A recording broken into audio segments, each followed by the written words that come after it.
paglaya at paglabas ng ating minamahal na Presidente Rodrigo Roa Duterte. Sabay-sabay po natin iuuwi siya. Siguraduhin po natin na magkaisa tayo. At alam ko, ang pag-uwi ng ating Pangulo, ng ating minamahal na Tatay Digong, ang siyang pinakamagandang birthday gift sa ating Vice Presidente, Inday Sara Duterte. Kaya, bigay na natin ang birthday gift na kailangan niya. Ang laki ng hirap ng ating Vice Presidente, Inday. Sinabi na niya, hayaan na natin yung Quadcom at impeachment na yan.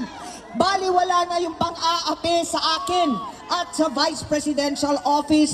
Basta, iuwi natin ang aking ama. Katulad po ninyo, ako ay talagang nagitla, nagalit, naiyak nung tinangay ang ating Pangulo nung Marse 11. Hindi ko matanggap at katulad ninyo, lahat kami ay biglang-bigla at talagang nataranta. Hindi ko ubos maisip kung anong maigagawa. Hindi katulad ninyo, wala naman ako sa ibang bansa. Hindi katulad nung iba, hindi naman ako maaring pumunta sa kalsada pagkat opisyal naman daw kami at bawal. Ngunit naisip ko, bilang senador, maglunsad ng pangkalahatang investigasyon para malaman ng Senado at ng buong mundo ang pangkalahatang paglalabag sa ating saligang batas, sa lahat ng batas ng buong mundo, sa batas ng Pilipinas, higit sa lahat, sa batas ng Panginoon na bawal ang pang-aapi sa matatanda at may sakit. Hindi tayo papayag sa ganito. Asahan po ninyo, may iba dyan na nagalit sa akin. Ang malalaking opisyal sa administrasyon, mga kamag-anak ko, pati ang aking kapatid, ay galit na galit po sa akin. Ngunit kung nagulat kayo sa mga pangyayari, mas lalo ako nawalan ng loob. Pagkat para sa akin, nakita ko na ito. Linapastangan din ng aking ama at tinangay kami sa ibang bansa.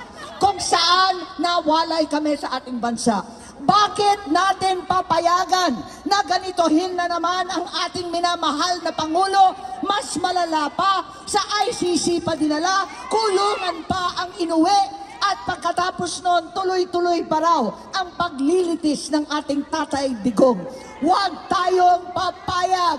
Samahan ninyo kami na labanan ito. Samahan ninyo ako na kahit ako ay mag-isa na lamang at hindi na kabilang sa aking pamilya, hindi na kabilang sa partido, dahil sa inyo, nanalo pa rin tayo. Sa inyong lahat, ako'y nagpapasalamat, hindi ninyo ako iniwan.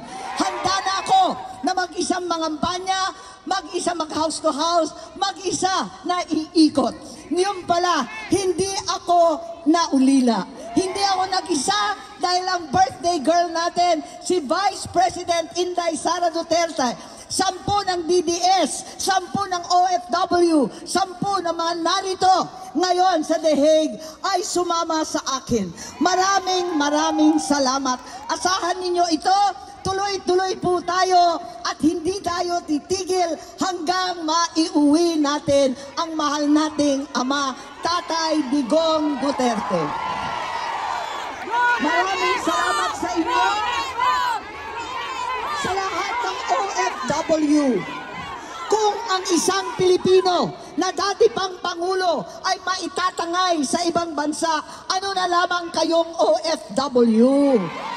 Ano naman ang maaasahan pagtanggol at pagdepensa sa kapwang kabayan kapag linalapastangan mismo ang Pangulo? Wala namang kalaban-laban ng OFW. Paano mahigit na 1,000 Pilipino nakakulong sa iba't ibang dako ng ating mundo? Huwag po tayong papayag. Hindi ito laban lamang ng iisang kaso, kundi labang ng lahat ng OFW, lahat ng Pilipino na nasa ibang bansa, lahat ng Pilipino sa buong daigdig. Kaya asahan po ninyo, tuloy-tuloy po natin to. labanan natin ang impeachment kay VP Sara. Huwag tayo papayag ng tuloy-tuloy na pag-aapi.